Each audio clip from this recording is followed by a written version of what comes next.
graça e a paz de Cristo seja sobre a sua vida. Gostaria de compartilhar com você uma passagem da Bíblia Sagrada que se encontra em Efésios, capítulo 4, o verso 29. Eu estou usando a Bíblia, a linguagem de hoje, para melhor facilitar o entendimento da mesma.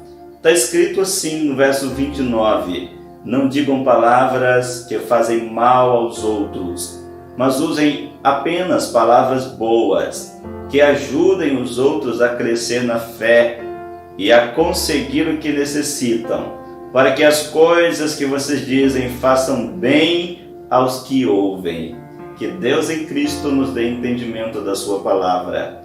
Hoje comemora-se o dia do abraço.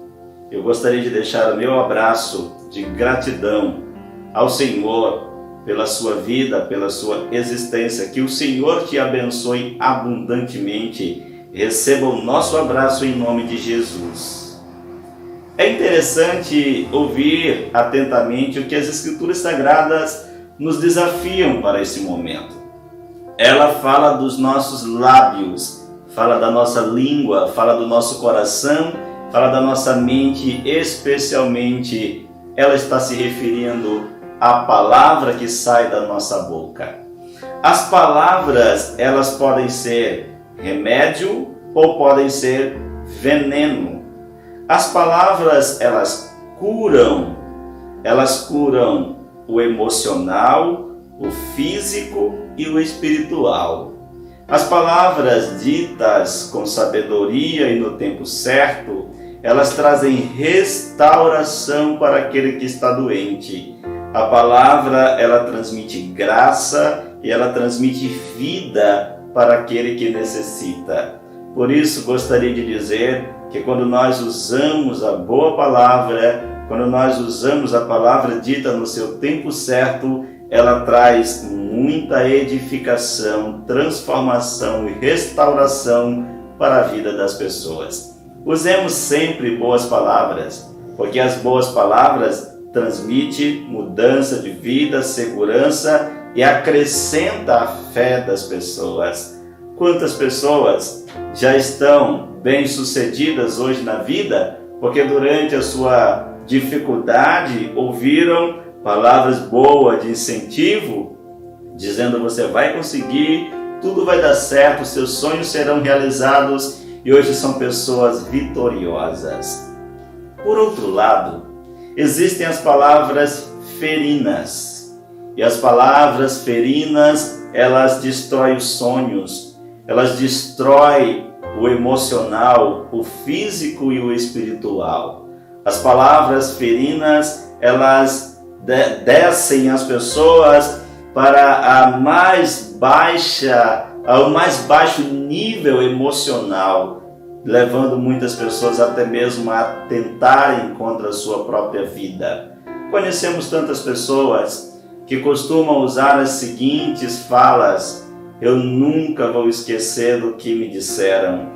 Essas palavras que ficam guardadas no coração porque foram ditas por pessoas que estavam com o seu coração transformado não para o bem, mas para o mal.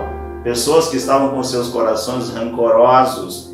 Existe uma expressão, até mesmo bíblica, que diz que os lábios falam daquilo que o coração está cheio. As pessoas que estão com o coração cheio de mágoas não podem dizer palavras que edificam. As pessoas que estão rancorosas não podem trazer edificação, não podem trazer mudança, transformação para a vida dos seus ouvintes. E gostaria de dizer a você que nós devemos usar a boa palavra, usar a nossa linguagem, não para ser veneno para a vida das pessoas, mas para sermos bênção, remédio e cura para a vida daquele que nos ouvem. Quantos filhos não conseguem a realização dos seus sonhos porque trazem na sua alma as marcas deixadas por palavras ditas lá no passado pelos seus pais? Quantos irmãos andam rancorosos porque ouviram palavras destruidoras de alguém de sua família? E quantos casais que vivem uma vida miserável porque talvez no início do casamento alguém disse que não deveria dizer, a mulher talvez usou palavras que não deveriam jamais proferir para o seu esposo. E quantas pessoas guardam mágoas durante longos anos da sua vida, e isso vem lhe trazendo mal dia após dia, e se essas palavras não forem retiradas em nome de Jesus, essas coisas só lhe trazem prejuízo. O sábio Salomão, ele usou a seguinte frase, ele disse: a vida e a morte estão no poder da língua. A língua nós podemos usar para abençoar e podemos usar para amaldiçoar. As nossas palavras podem ser remédio ou as nossas palavras podem ser veneno. Estamos vivendo um tempo em que as pessoas estão vivendo aí a flor da pele, estão vivendo um verdadeiro desespero, porque elas estão ouvindo informações que não lhe trazem nenhum benefício, mas estão ouvindo palavras que cada vez mais lhe tiram a alegria de viver, que lhe tiram a paz interior. As informações são passadas de forma errada e muitas pessoas estão vivendo um verdadeiro desespero. Mas gostaria de dizer para você que ainda você tem tempo, que ainda você tem oportunidade de fazer as coisas diferentes, de usar a sua língua não para envenenar a vida das pessoas, mas para abençoar a vida das pessoas. Você pode ainda usar a sua boca para ser bênção em vez de maldição.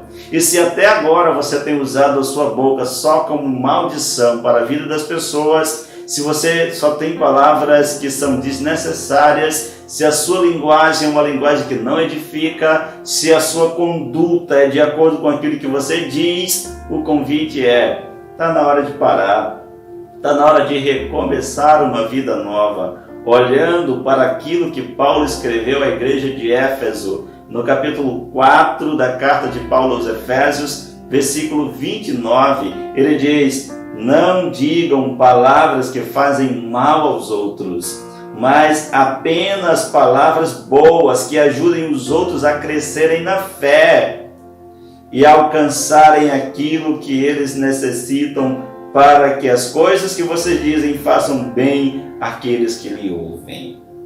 Podemos ser diferentes, podemos ser uma sociedade mais saudável, podemos ter uma família melhor, podemos ter uma vida melhor e podemos ser realmente a família dos sonhos. Sabe quando? Quando eu e você moderarmos a nossa linguagem e não servirmos de veneno para a vida das pessoas, mas sermos bênção na vida das pessoas. O que Deus quer é que a sua boca não seja uma fonte de maldição, mas que seja uma fonte de bênção.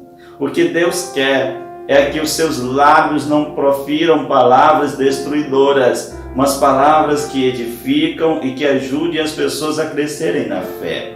Por isso o recado hoje é: quem é você e como você usa a sua boca? Como veneno ou como remédio?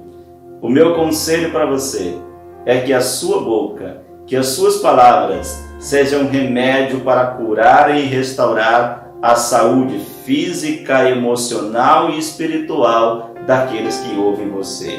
Um grande abraço do seu amigo pastor Claudiné, em nome de Jesus e da Primeira Igreja Batista em Viana.